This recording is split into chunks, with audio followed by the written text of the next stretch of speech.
Yeah. Yo, Clippers. What's up, man?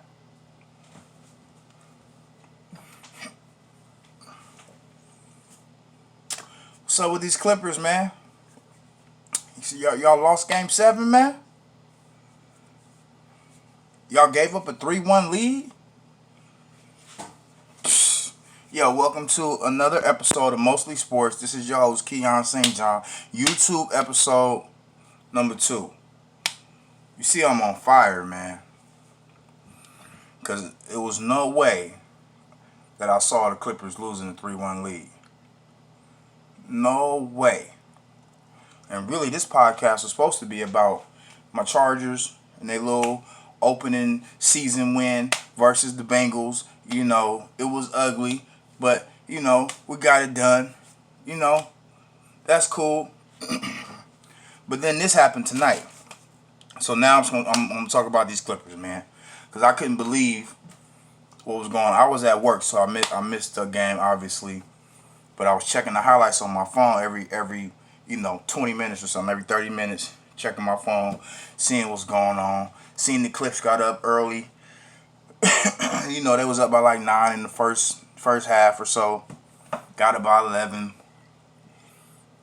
And then I was seeing Clippers made that run. Nuggets made that run to close the first half. And then second half came. And to be honest, once I seen the Nuggets get up by like 9, 10 in the second half, I thought it was over. Because for some reason, the Clippers been folding lately when they get down. When they get down against these Nuggets for whatever reason, they've been folding up. And I don't know what's up. It looks like one team is playing with a bunch of passion and the other team is playing not to lose.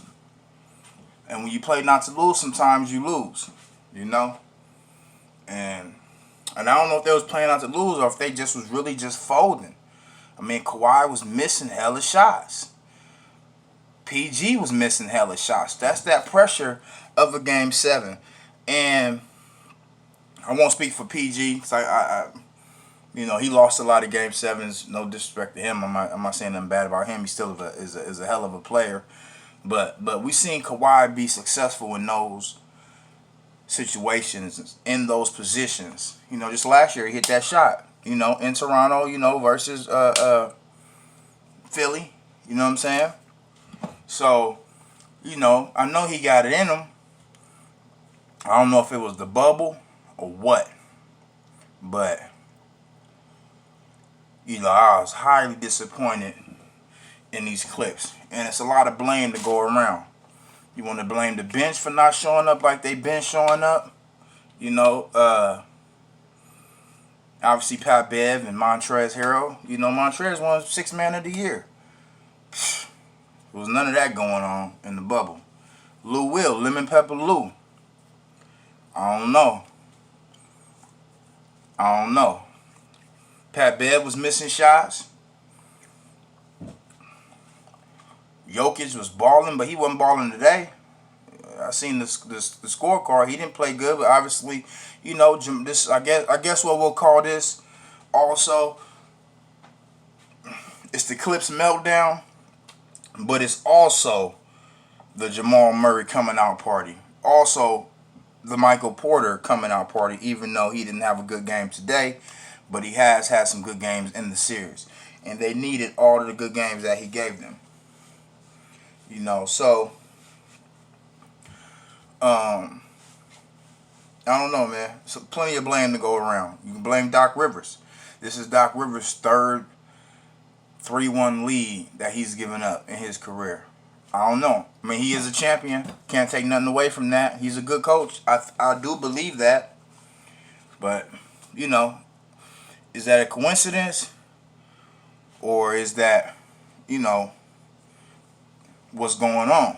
I don't know. Is it by chance, by luck, or is it a pattern? I don't know. I just know it doesn't look good. And no, I'm not a Clipper fan. No, not at all. I mean, I do love the old Clipper, San Diego Clipper stuff. That's dope. I wear that just being a San Diego guy. But I'm not a Clipper fan. No, but I did want to see the matchup. What we all talking about. I want to see the Clippers versus the Lakers in the Western Conference Finals. I feel like all through the year they were the two best teams in the Western Conference. So it was only right that they meet up. The Nuggets had other plans. So we're gonna give respect to Coach Malone for the Nuggets. We're gonna give respect to Murray and Jokic and Gary Harris and, like I said, Michael Porter, Jamal Murray, Grant. My guy out of Syracuse. Who else? We're gonna give respect to them. A couple other players on their bench played well. Craig played well. The other guy, forget the other guard's name. He played well off the bench. But when you see, Paul George hitting jumpers or shooting jumpers from the side and is hitting the top of the backboard like that, in Game 7, that's nerves, man. They was nervous, and how could they not be nervous? The pressure was all on them in this Game 7 because they let it get to that point. That's why when you have a team up 3-1, you got to step on their neck, man. You got to put your foot down their throat. You dig what I'm saying? Because if you give them a little bit of hope, these are NBA players, man. All they need is a little bit of confidence. And confidence is going to... I play good with confidence right now at 40 years old. When I get confident, I feel great. Imagine how them NBA players feel, So, Clippers going to have to go home and look in the mirror and do some self-evaluating, because what just took place, that's not supposed to happen. Lou Will had a statement I seen after the game. He said, they had championship aspirations and they had the talent to win it, but they did not have the chemistry. Okay. So what does that mean? That y'all needed more time to play together? Does that mean that it's only y'all first year together, so it's gonna take more time, which is understandable? Or are you saying that there was a little funk in the locker room? I don't know. That can mean a lot. But he just let it be known that it wasn't all cool in the locker room. It wasn't all good right now. It might have been all good during the season, but they found out that regular season don't mean nothing. You got to get to the playoffs. Yeah, you need to play well, but in this postseason, you're gonna have to give a little more. You have to give a little extra if you want more, if you want extra. And this is, I believe, the 8th time the Clippers have lost in the semifinals. So the Clippers as a franchise have never made it past the semifinals ever. I don't know. That might be the Donald Sterling curse. That's possible. I don't know. Maybe they got 20 more years of Donald Sterling to shake off. I don't know. But that was crazy. I'm about to go watch the highlights here in a second to see what the hell happened. I just got off of work maybe 20 minutes ago. So I had to come take a quick shower real quick and then just come, give my 2 cents about what took place, because I am totally astonished at what happened. And the problems that I saw with them that I didn't see earlier in the year was, one is, the homie Chip brought up a good point. He said they didn't have a true point guard. And, as far as to help them, just somebody to facilitate shots and make everybody else get easier shots. Paul George and Kawhi Leonard had to work very, very hard for their shots, which made easy for, I don't say easy for nothing, because they was making the right passes. They were just missing shots. But if you have a point guard, then that just helps. It really seems like they're missing Chris Paul after all these years, right? Chris Paul would have done them good this year. Somebody like that. And what I saw was, I don't know what happened, or rather, me just now noticing, now when it gets down to the nitty gritty, it wasn't that much emotion from the Clippers starting five. Like throughout the whole series. And pretty much throughout the whole playoffs, but they've been good, so, they really ain't had to worry about that. But in these times when you up 3-1 and you lose a game, then you lose another game, those times in the second half when you down 10, 15 points, you know what I'm saying? You need some grit. You need somebody to shake everybody up. And I seen Doc Rivers was doing the best that he could with that. He was calling his timeouts, getting in his team faces and doing all that. But that has to come from somebody on the court. That has to come from somebody that is out there. Preferably one of your best players. If not one of your best players being Kawhi or PG, which both of them is two really good players, but they both are two mild-mannered players, right? Either got to come from them or it's got to come from a starter. One of the two. Yeah, Pat Bev gives it. You know what I'm saying? And he wakes him up, when he comes in off the bench. Montrez does it, but they come off the bench. They not starters. And even at times I was seeing them, just deflated. With no fire. I'm just seeing that look like.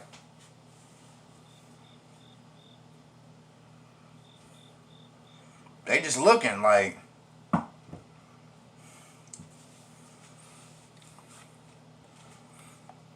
I think you need that fire. And that's why I'll give, of course I'm, full disclosure, I'm not the biggest LeBron fan. I openly root against him. I recognize his greatness and his talent, but it's not nothing that I have against him personally. It's just that what I've seen LeBron do to grown men. I've seen LeBron make grown men leave teams that they were fans of their whole life, and now they just follow him wherever he goes around the league. And I don't like that. But his talent is unquestioned. No, nothing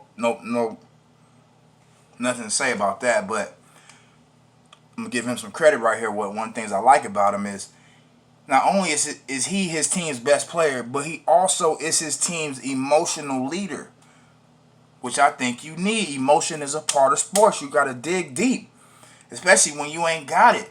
All right, you gotta dig deep to get up out that hole, or you gotta dig deep to put your foot on the other team's neck. One of the two. Motivate your team. This is what you got to do. And it seems like the Clippers was lacking that. Like, seemed like the Clippers was just waiting to get out the bubble, man. It seemed like they was missing their family, man. Which is cool. I understand. Your mind wasn't in it right now. That's what it seemed like. I'm not saying they ain't want it. I think they wanted it. But I don't think they wanted it bad enough. I think they was, I think they was too busy kind of looking pretty out there. Sometimes. Trying to be just nonchalant. Hit the jumper jog down the court, a little bit. When you got to get in somebody's face. You know what I'm saying? But they didn't do it, man. Credit to the Nuggets, man. Credit to the Nuggets. They did what they came to do. And that's 2 times, so they got to be exhausted. And they just came back from 3-1 against Utah. Now they come back at 3-1 again against the Clippers. They got to be exhausted. While LeBron just sitting back, drinking iced tea, watching the games, getting iced up and all that. AD sitting back, they just chilling, you know what I mean? Jared Dudley out here cracking jokes, And the Clippers going to get killed tomorrow on all the shows. And hey, that's the price of tea, man. When you do good, they're going to be on you. When you do bad, they're going to bury you. And sometimes, it's good to get buried. You know what I mean? Figuratively speaking. Sometimes it's good to have, folks tell you how crappy you are because, you need to go and do some self-evaluating and change some things if you want to make some changes. If you want a different result next time, then you need to do something a little bit different. So, I don't know, man. disappointing the Clippers. Now I gotta depend on these Nuggets to knock the Lakers off. Cause I'm always going for the underdog most of the time. You know what I'm saying? And obviously the Lakers are always the favorite, especially with LeBron. So, I want to see them get knocked off. It'd be great TV. It'd be great to see his fans, make up a whole bunch of excuses for him, which they always do. So, but credit to him. They made it to the Western Conference Finals. They waiting, and it should be an interesting matchup. They probably gonna win, but I don't think it's gonna be like a 5-game gentleman sweep or nothing. I think it's gonna go 6 or 7. Cause Joker, he's really, really good. And if Murray get hot, he can put 50 on your neck. He don't care who's there. I mean, he's talented. He got the juice. So I give the Nuggets a swinger's chance. You know what I'm saying? Like, I give them a shot, but the Lakers gonna be confident as hell going into this series. And we gonna see, man. We gonna see, man. Thank you for your time. I appreciate it. Kiss your kids. And, stay out of trouble, man. Peace.